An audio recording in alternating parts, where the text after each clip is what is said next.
Movie की शुरुआत में हम देखते हैं 2008 में फाइनेंशियल क्राइसिस की वजह से अपना सब कुछ खो देने के बाद स्टॉक ब्रोकर जेफरी डिसेंज पहले अपने कॉलेग्स और फिर अपनी पत्नी को मार डालने के बाद अपनी दोनों बेटियां 3 साल की विक्टोरिया और 1 साल की लिली को घर से दूर ले जाते हैं।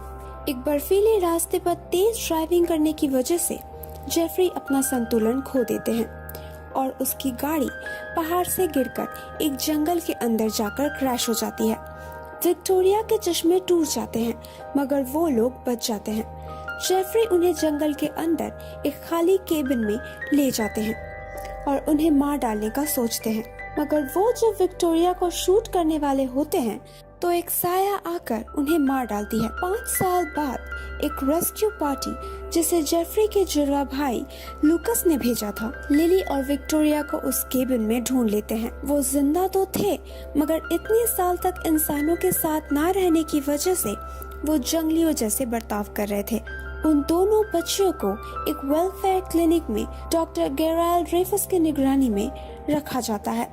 वो दोनों मामा के बारे में बात कर रहे होते हैं जिसे वो लोग माँ की तरह मानते हैं। वो दोनों ही लूकस को ट्रस्ट नहीं कर पाते, मगर जब लूकस विक्टोरिया को एक चश्मा देता है जिसे पहनने के बाद विक्टोरिया लूकस को ठीक से देख पाती है तो वो उसे पहचान लेती है।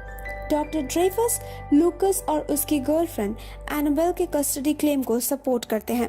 हालांकि उन बच्चों की ग्रेट आंट जीन पोडोल्स्की भी उन बच्चों पर कस्टडी क्लेम करती है। डॉक्टर ड्रेफस उन दोनों बच्चों की प्रोग्रेस पर नजर रखते हैं और हम व्यूअर्स देखते हैं कि विक्टोरिया नॉर्मल लाइफस्टाइल में जल्दी खुल मिल जाती है। हालांकि लिली पहले की तरह ही जंगली बनी रहती है। लूकस को मामा अटैक करती है जिस वजह से वो कोमा में चला जाता है और एनाबेल को अकेले ही उन बच्चों का ख्याल रखना पड़ता है। वो धीरे धीरे विक्टोरिया से दोस्ती कर लेती है मगर लिली पहले जैसे ही रहती है। जब एनाबेल को डरावने नाइटमेयर्स आते हैं और विक्टोरिया उससे कहती है कि मामा उससे जलती है तो एनाबेल डॉक्टर ड्रेफस से कहती है कि वो इस बारे में और छानबीन करे। उसके रिसर्च से हम व्यूअर्स को एडिथ ब्रेनन के बारे में पता चलता है, एक असाइलम पेशेंट के बारे में।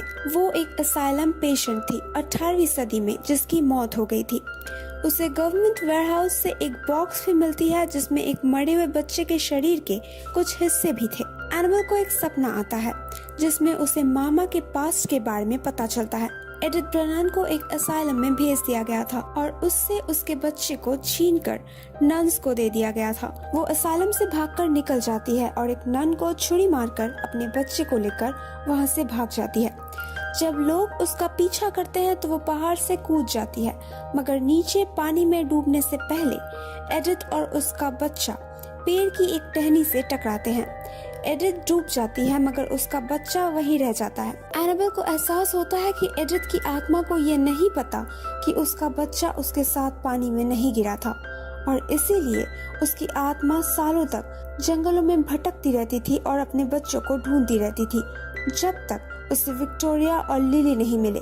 फिर उन दोनों को ही उसने अपना बच्चा मान लिया। लूकस को होश आ जाता है जब उसे एक विजन आती है जिसमें उसका जुड़वा भाई जेफरी उससे कहता है उन दोनों बच्चियों को बचाने के लिए उसे वापस उस केबिन में जाना पड़ेगा।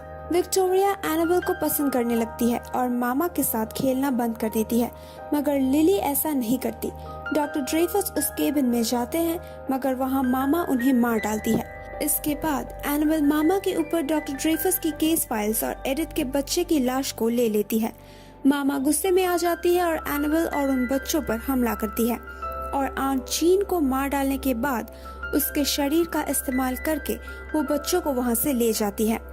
एनाबेल और लूकस को वो दोनों बच्चे मामा के साथ उसी पहाड़ पर मिलते हैं जहाँ से सदियों पहले एडिथ ने अपने बच्चे के साथ छलांग लगाई थी और उस दिन भी वो विक्टोरिया और लिली के साथ यही करने जा रही थी।